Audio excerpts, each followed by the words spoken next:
नमस्कार मंडळी, पीजी वाले कलेक्शन मध्ये तुमचे हार्दिक स्वागत आहे। आता संक्रांतीचा धमाका ऑफर भयानक चालू आहे, तरी पण आपल्या फॉलोअर्स आणि ग्राहकांसाठी मकर संक्रांती अजून एक धमाका ऑफर आहे।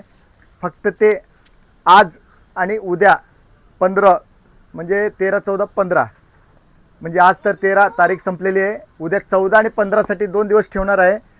तरी इकडे लक्ष द्या, हे इंस्टाग्राम व्हायरल तिरंगा साडी हे तुम्ही बघू शकता। हे बाहेर सगळीकडे 700, 800, 900 ह्या रेटमध्ये विकला जात आहे, तरी आपल्या फॉलोअर्स आणि ग्राहकांसाठी फक्त 399 रुपयामध्ये ऑफर काढलेला आहे। कुठे यायचं आहे? पीजी वाले कलेक्शन, जुळे, सोलापूर, गोविंदश्री, मंगळकारला। हे 14 आणि 15 दोनच दिवस ऑफर असणार आहे। तरी लवकरात लवकर, अजून कोणी आपल्या पेजला फॉलो लाईक शेअर केला नसेल तर लवकर फॉलो लाईक शेअर करा आणि आपल्या शॉपला व्हिजिट करा। धन्यवाद।